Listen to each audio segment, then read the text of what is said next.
জিলকদ মাসের আজকে 13 তারিখ। সামনে যে মাস আসছে জিলহজ মাস, সেই মাসে আমরা আল্লাহর তরফ থেকে এক বড় আমল করে থাকি, কোরবানি। যেহেতু 13 তারিখ আজ, তাহলে খুব বেশি দিন বাকি নেই, এক মাসেরও কম সময় বাকি আছে। জিলকদ মাস আরবি মাস, এর অর্থ কি? জিলকদ মাস এর অর্থ হচ্ছে, জি মানি হচ্ছে ওয়ালা, কদা মানি হচ্ছে বসা, বসে যাওয়া। জিল কদা মানে হচ্ছে যে বসে যায় এমন ব্যক্তি, বসে যায় এমন ব্যক্তিকে বলা হয় জিল কদা। বাংলা আরও সুন্দর বললে উপবিষ্ট ব্যক্তি, বসা ব্যক্তি। এটা কেন নামকরণ করা হলো এই মাসে? আরবদের নিকট এটি একটি সম্মানিত মাস। এই মাসে তারা যুদ্ধ বিগ্রহ, কলহ বিবাদ থেকে বসে যেত। এই কারণে এই মাসকে বলা হতো জিল কদা। যুদ্ধ তারা করতো না, যুদ্ধ থেকে তারা বসে যেত, ঝগড়া বিবাদ থেকে তারা বসে যেত। এই জন্য এই মাসকে বলা হয় জিলকদ। তো সামনে জিলহজ, যে হজওয়ালা মাস, তো এই মাসে আল্লাহ তাআলার অনেক বড় এক হুকুম, হজ পালন করা। মুসলমানগণ হজ পালন করে, সেজন্য জিলহজ মাস। তো সেই মাসের 10 তারিখে আল্লাহর পক্ষ থেকে কুরবানি করার এক আমল। এই প্রসঙ্গে আমরা আজকে কিছু বয়ান শুনব। প্রথমেই কোরআনে কারীমের আয়াত, সূরা সফফাত, আয়াত নম্বর হচ্ছে 99। এই আয়াতের মধ্যে হযরত ইব্রাহিম আলাইহিসসালামের ঘটনা আল্লাহ তাআলা উল্লেখ করেছেন। ঘটনাটি হলো এই, আয়াতের শাব্দিক অর্থ তিনি বলছেন, ইন্নী যাহিবুন ইলা রব্বি সায়াহদিন, আমি আমার প্রতিপালকের নিকট যাব, তিনি আমাকে পথ প্রদর্শন করবেন। আমি আমার প্রতিপালকের নিকট যাব, তিনি আমাকে পথ প্রদর্শন করবেন। এই কথাটি তিনি তখন বলেছিলেন যখন তিনি ইরাকে ছিলেন। প্রথমে তিনি ইরাকে ছিলেন, সেখান থেকে হিজরত করে এসছেন সিরিয়ায়, বর্তমান সিরিয়া, পূর্বের নাম ছিল শাম। ইরাকে থাকা অবস্থায় যে বিষয়টি ঘটেছিল সেটি অত্যন্ত প্রসিদ্ধ একটি বিষয়, যে ওনাকে অগ্নিকুণ্ডে নিক্ষেপ করা হয়েছিল। আপনারা নিশ্চয়ই শুনেছেন। তো সেখান থেকে নিষ্কৃতি পাওয়ার পর, সেখান থেকে মুক্তি পাওয়ার পর, সেই ঘটনা তো অনেক বড় ঘটনা, সেদিকে আর আজকে গেলাম না। তো সেই আগুন থেকে মুক্তি লাভের পর তিনি নিরাশ হলেন, তিনি আশা ছেড়ে দিলেন যে এই অঞ্চলের লোক কেউ ঈমান আনবে না। ওনার ভাগ্নে ছিলেন একজন, তার নাম হচ্ছে লূত, যিনি নবী হন পরবর্তীতে, হযরতে লূত আলাইহিসসালাম। তিনি ছাড়া আর কেউ ঈমান আনেনি।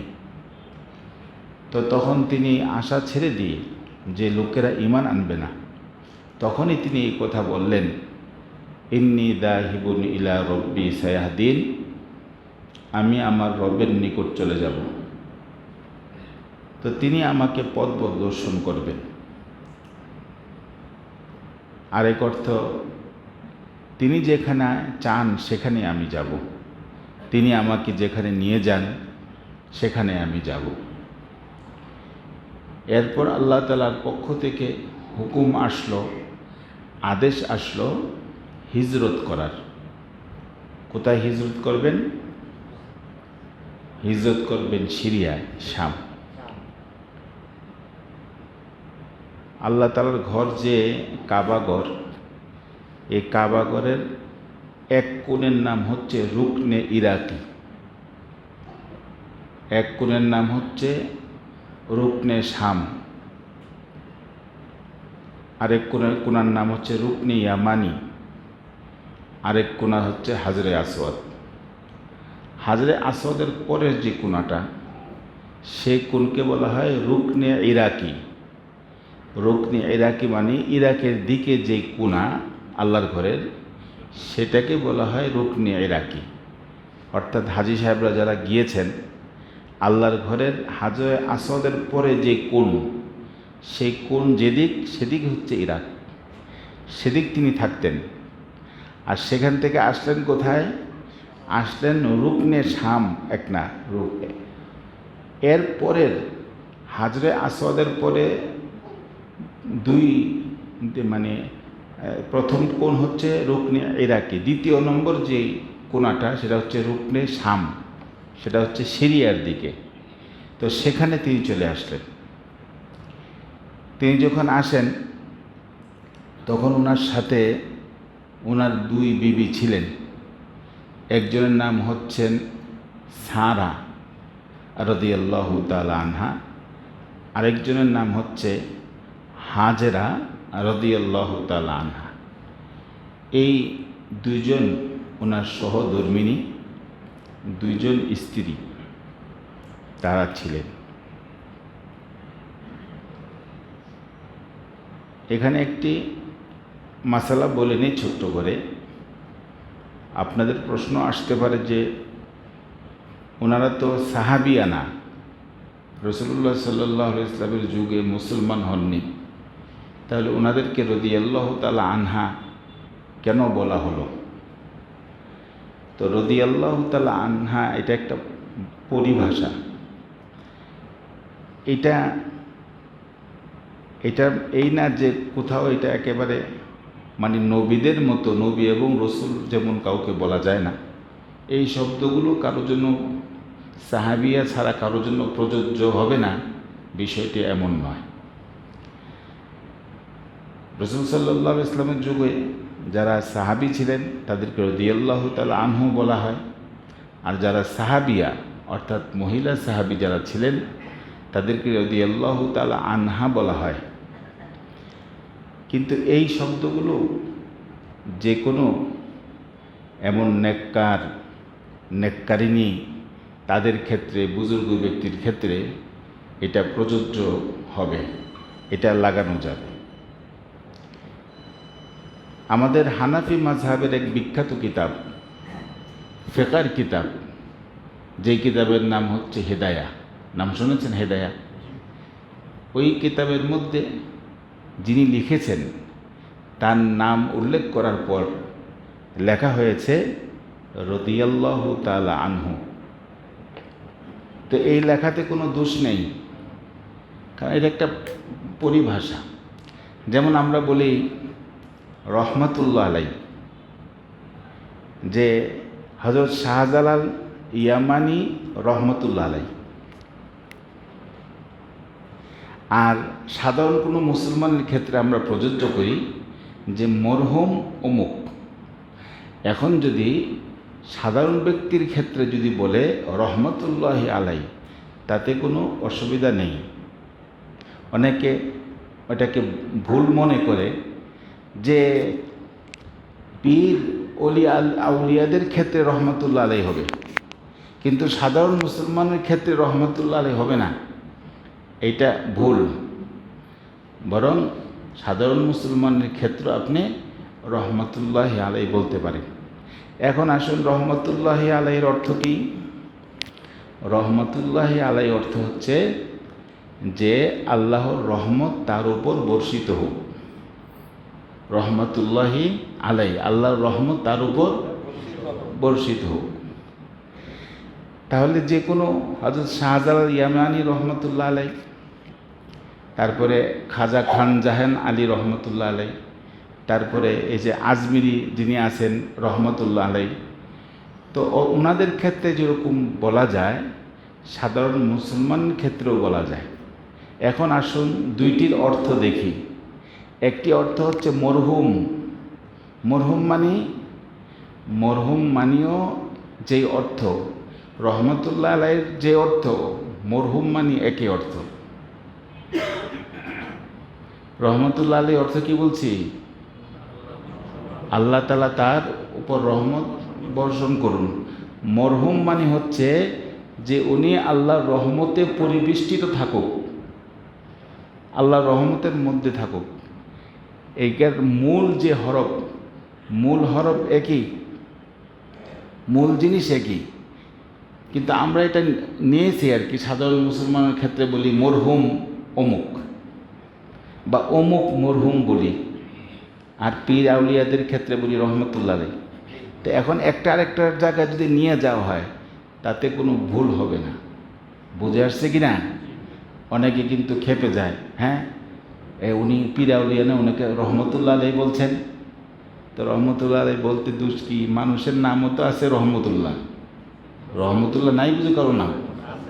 তাহলে রহমতুল্লাহ তো নাম আছে অনেকের। তো এখানে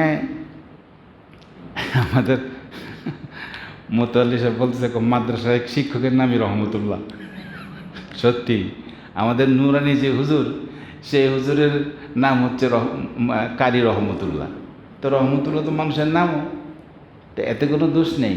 হ্যাঁ, তো এখানে হযরতে হাজেরা এবং হযরতে সারা তিনি সাথে ছিলেন। এই দুজন হযরত ইব্রাহিম আলাইহিস সালামের কাছে হিজরত করার সময় সেখানে পৌঁছে, শামে পৌঁছে, সিরিয়াতে পৌঁছে তিনি দোয়া করলেন।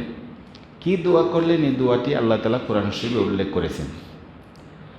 দোয়াটি হচ্ছে এই, রব্বি হাবলি মিনাস সলিহিন। এর অর্থ হচ্ছে, তিনি বলছেন যে আপনার নিকট নেককারদের অন্তর্ভুক্ত হবে এমন সন্তান আমাকে দিন। যে আপনার নিকট নেককারদের অন্তর্ভুক্ত হবে এমন সন্তান আমাকে দিন। ওলামায়ে কেরাম বলেন যে যদি কারো পুত্র সন্তান প্রয়োজন হয়, পুত্র সন্তানের, তো সে যেন এই দোয়া বেশি বেশি পড়ে। যদি কারো পুত্র সন্তানের দরকার হয় তাহলে সে যেন এই দোয়া বেশি বেশি পড়ে। এই দোয়া বেশি বেশি পড়লে পুত্র সন্তান জন্ম নিবে। কি দোয়া? রব্বি হাবলি মিনাস সলিহিন। এটা মিয়া বিবি, বর এবং কনে দুজনেই পড়বে। যখন বাচ্চা পেটে আসবে তখন উভয়ে এই দোয়া খুব বেশি বেশি পড়বে, রব্বি হাবলি মিনাস সলিহিন, রব্বি হাবলি মিনাস সলিহিন। তাহলে পুত্র সন্তান জন্ম নেবে ইনশাআল্লাহ। বুঝে আসছে কি না? এই আমল করতে পারেন আপনি। তো তিনি এই দোয়া করলেন। দোয়া করার পরে তো আল্লাহ তাআলা বলেন আমি তার দোয়া কবুল করি। কার দোয়া কবুল করেছেন? ইব্রাহিম আলাইহিস সালামের দোয়া কবুল করেছেন।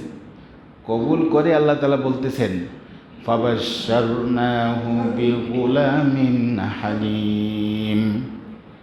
তাকে এক সহনশীল পুত্র সন্তানের সুসংবাদ দেই।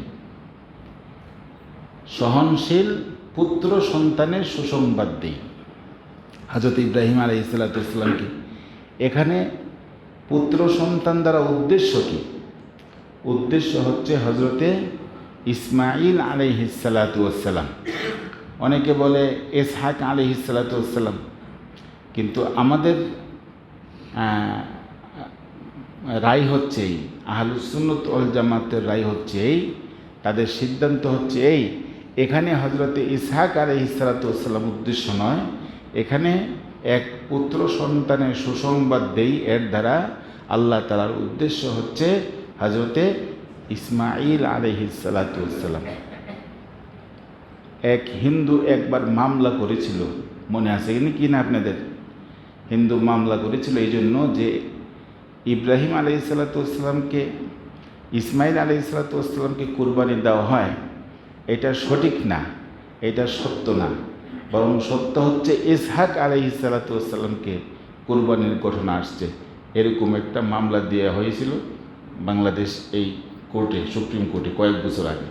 এটাকে অবশ্য খারিজ করে দেওয়া হয়েছে। যে দিয়েছে সে হচ্ছে এক হিন্দু। তো এখন এখানে কোন নবী উদ্দেশ্য, হযরত ইসমাইল আলাইহিসসালাতুওয়াসসালাম না ইসহাক আলাইহিসসালাতুওয়াসসালাম? ইসমাইল আলাইহিসসালাতুওয়াসসালাম। এখন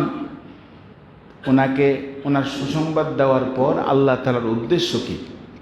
আল্লাহ তাআলার উদ্দেশ্য হচ্ছে যে আল্লাহ তাআলা বলেন, আমি একে দ্বারা এক সুন্নত চালু করব এবং এই সুন্নত একেবারে কিয়ামত পর্যন্ত এই সুন্নতকে আমি জারি রাখবো। এক সুন্নত চালু করা হচ্ছে আল্লাহ তাআলার উদ্দেশ্য।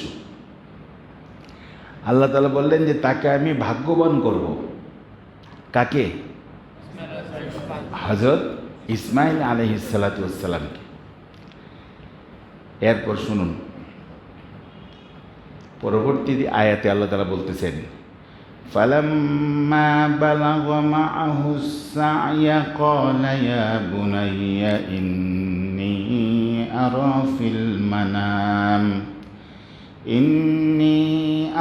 ফিল মানামি আন্নী আযবাহুকা ফানজুর মাযা তারা।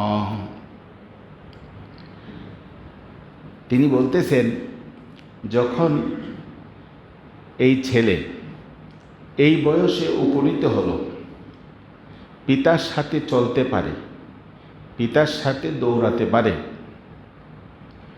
তখন তিনি স্বপ্ন দেখলেন। কি স্বপ্ন দেখলেন? স্বপ্ন দেখলেন যে ছেলেকে জবাই করতেছেন। প্রথম দিন এই স্বপ্ন দেখার পর তিনি হয়রান হয়ে যান, হযরত ইব্রাহিম আলাইহিসসালাতুওয়াসসালাম। দ্বিতীয় দিন এবং তৃতীয় দিন যখন দেখেন, তখন বুঝতে পারলেন এটি আল্লাহ তাআলার ইশারা। কারণ আপনাদের সকলেরই জেনে রাখা উচিত, নবীদের স্বপ্ন সত্য, নবীদের স্বপ্ন সত্য হয়। তো তখন তিনি যখন বুঝলেন আল্লাহ তাআলার ইশারা, তখন তিনি পুত্রকে জবাই করতে দৃঢ় প্রতিজ্ঞ হলেন যে আমি তাকে জবাই করব। ওনার বয়স তখন কত ছিল হযরত ইসমাইল আলাইহিসসালামের? তো তাফসীরের মধ্যে আসছে যে তিনটি রিওয়ায়াত পাওয়া যায়। একটি হচ্ছে 7 বছর বয়স ছিল, একটি হচ্ছে 12 বছর বয়স ছিল, আরেকটি হচ্ছে 17 বছর বয়স ছিল। তো তখন তিনি এই স্বপ্ন দেখার পর, এই খাব দেখার পর বুঝতে পারলেন যে আল্লাহ তাআলা এটাই চাচ্ছেন আমাদের কাছ থেকে। তখন তিনি ভাবলেন যে আমার ছেলের মতামত আমি জানি, আমার ছেলে এই বিষয়ে কি বলতে চায়। তখন ছেলেকে, হযরত ইসমাইল আলাইহিসসালামকে এই স্বপ্নের কথা ব্যক্ত করলেন, স্বপ্নের কথাটি অবহিত করলেন যে আমি তো এভাবে স্বপ্ন দেখেছি। কি দেখেছেন স্বপ্নে? আল্লাহ তাআলা বলতেছেন, ইন্নী আরা ফিল মানামি আন্নী আযবাহুকা ফানজুর মাযা তারা। আমি খাবে দেখি, স্বপ্নে দেখি আমি তোমাকে জবাই করতেছি। ফানজুর, তুমি তোমার পরামর্শ বলো, তুমি তোমার রায় বলো, তোমার রায় কি? ফানজুর মাযা তারা।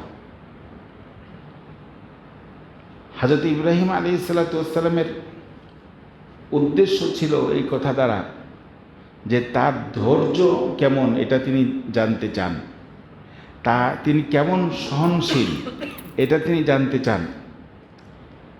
হযরত ইব্রাহিম আলাইহিস সালাতু ওয়াস সালাম আরও জানতে চান যে তিনি আল্লাহ তাআলার আদেশের উপর কেমন আনুগত্যশীল, কেমন তিনি এতাআতকারী হবেন আল্লাহ তাআলার হুকুমের উপর, এটা তিনি জানতে চান।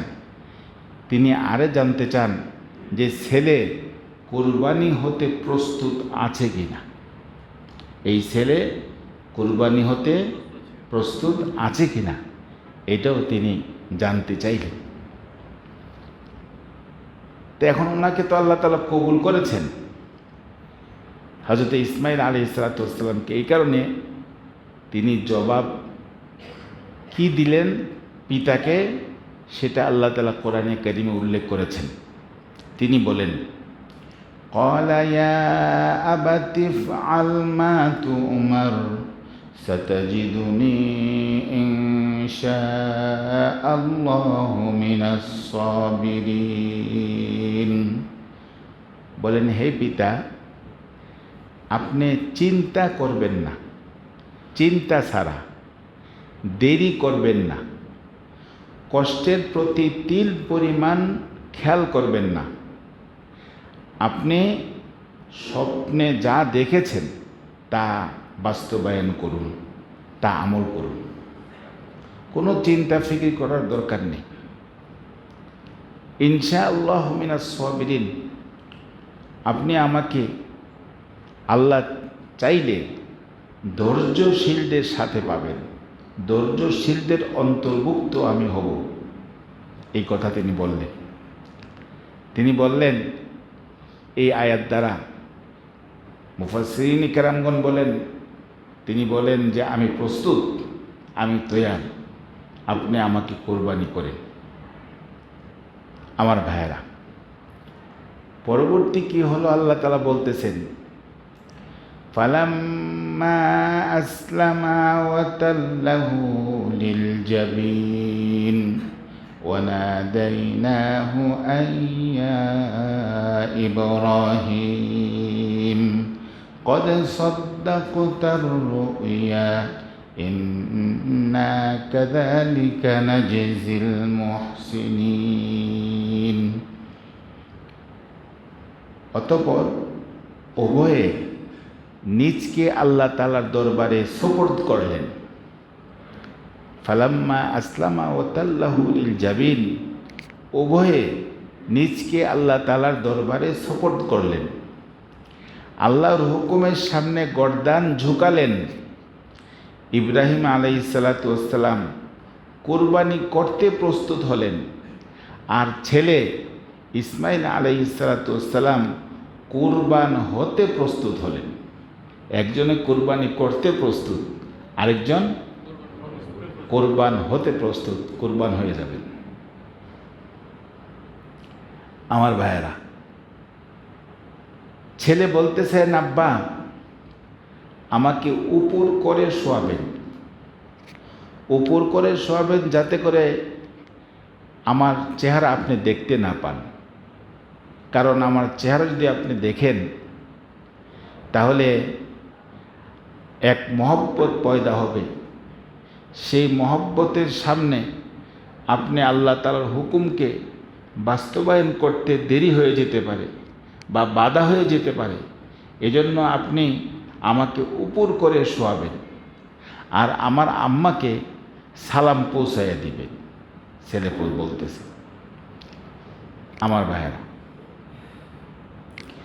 ইব্রাহিম আলাইহিস সালাতু ওয়াস সালাম এমন দৃঢ় ছিলেন, এমন মজবুত ছিলেন আল্লাহর হুকুমের সামনে, উনি সঙ্গে সঙ্গে ছেলেকে শোয়াইয়া দিলেন এবং ছুরি চালিয়ে দিলেন। ছুরি যখন চালিয়ে দেখেন তখনই আল্লাহ তাআলা বলতেছেন, ওয়ানাদাইনাহু আইয়া ইব্রাহিম কদ সাদ্দাকতার রুইয়া। হে ইব্রাহিম, তুমি তোমার স্বপ্নকে সত্যে রূপান্তরিত করেছ।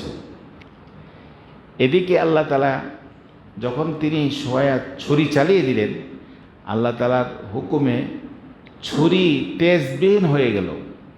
ছুরির মধ্যে তেজ নাই, ধার নাই। ছুরি তার গর্দান, তার গলা কাটতেছে না। আমার ভাইয়েরা, উনি হঠাৎ দেখলেন ইব্রাহিম আলাইহিস সালাম এক ফেরেশতা দাঁড়ানো। সে ফেরেশতা কোন ফেরেশতা? হযরতে জিবরাইল ফেরেশতা, তিনি দাঁড়ানো। তিনি একটি ভেড়া অথবা জান্নাত থেকে একটি দুম্বা নিয়ে তিনি দাঁড়ানো। কোনো কোনো তাফসিরে এসছে হাবিল আলাইহিস সালাম তিনি যেই কোরবানি দিয়েছিলেন দুম্বা, সেটা জান্নাতে আল্লাহ তাআলা রেখে দিয়েছিলেন। সেই দুম্বা নিয়ে ফেরেশতা জিবরাইল হাজির হয়েছে।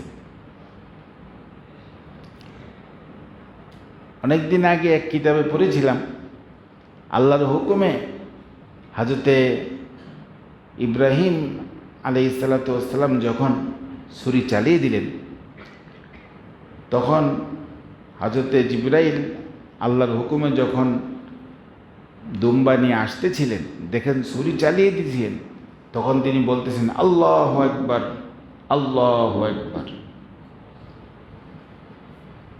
এই কথা বলেছেন। তখন ইব্রাহিম আলাইহিস সালাম বলেন লা ইলাহা ইল্লাল্লাহ, আল্লাহু আকবার, আল্লাহু আকবার। সর্বশেষ হযরত ইসমাইল আলাইহিস সালাম বলেছেন ওয়ালিল্লাহিল হামদ। যখন জবাই তিনি হননি, তখন আল্লাহ তাআলার শুকরিয়া আদায় করে এটা পড়েছেন। তো এই তাকবীরের তাসরিক হয়ে গেছে, এটা সে সময়ই পড়া হয়েছিল। তো এখন এই উম্মতের জন্য আল্লাহ তাআলা তাকবীরে তাসরিক এটা ওয়াজিব করে দিয়েছেন। মোট কয়দিন পড়তে হয় জানা আছে? 9 তারিখ থেকে, 9 তারিখ ফজর থেকে 9, 10, 11, 12, 13, মোট 5 দিন। কয় ওয়াক্ত? 23 ওয়াক্ত। 23 ওয়াক্ত আল্লাহ তাআলা এই উম্মতের উপরে ওয়াজিব করে দিয়েছেন। নর এবং নারী সকলেই পড়তে হবে একবার। স্ত্রী লোকেরা তাদেরকে বলে দিবেন ওই তারিখ আসলে যে তারা যেন ফজরের পর থেকে পড়বে এই তাকবীরে তাসরিক। ওই সময় থেকে এটা হয় আমার ভাইয়েরা। এরপরে যেটা হলো সেটা হচ্ছে তিনি স্বপ্নকে পুরোপুরি বাস্তবায়ন করেছেন। এখন এখানে একটি প্রশ্ন আসতে পারে যে স্বপ্ন তো দেখেছেন, তো জবাই তো হলো না। না, জবাই হওয়া তিনি স্বপ্ন দেখেননি, স্বপ্ন দেখেছেন কুরবানি করতেছেন। তাহলে কুরবানি করতেছেন এই পর্যন্ত তো হয়ে গেছে, এরপরে কুরবানি হননি, কুরবানি করতেছেন, এটা স্বপ্ন দেখেছেন।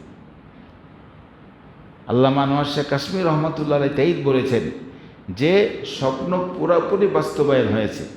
কারণ স্বপ্ন এতটুকুই দেখেছিলেন যে কুরবানি করতেছেন, তো কুরবানি করতেছেন এই পর্যন্ত কাজ হয়েছে। বাকিটুকুন আল্লাহ তাআলা দুম্বা দ্বারা এটা এই আমলকে বাস্তবায়ন করেছেন আমার ভাইয়েরা। তাফসীরের মধ্যে এসছে এখনও যদি কেউ কোনো আল্লাহর হুকুমে কোনো জীব জন্তু কুরবানি দেয়, তাহলে ওই ছেলে কুরবানি দিলে যে সওয়াব, সেই সওয়াব ইনশাআল্লাহ আল্লাহ তাআলা তাকে দিবেন। তো সামনে আসতেছে, আল্লাহর ইচ্ছা আমরা একে একে প্রস্তুত হয়ে যায়, তৈরি হয়ে যায়। আল্লাহ তাআলা যাদেরকে সম্পদ দিয়েছেন, মাল দিয়েছেন, তারা এই কুরবানি করার জন্য পশু জবাই করা। কুরবানি ঈদের দিন আল্লাহ তাআলার নিকট কোনো আমল এমন প্রিয় নয় যেটা কুরবানি করা। কুরবানি করার চেয়ে বেশি প্রিয় সেদিন আল্লাহ তাআলার নিকট অন্য কোনো আমল নেই, এটা হাদিস শরীফে এসেছে। তাই মোটামুটি আমাদের উপর যে কুরবানি হুকুম আল্লাহ তাআলা আরোপ করেছেন, এই সংক্ষিপ্ত ইতিহাস কোরআনে কারীম থেকে আমি আজকে আপনাদের সম্মুখে পেশ করলাম। আগামী জুমা এবং এর পরেতে এর হুকুম মাসলা মাসাইল ইনশাআল্লাহ পেশ করব, কুরবানির মাসলা মাসাইলগুলো।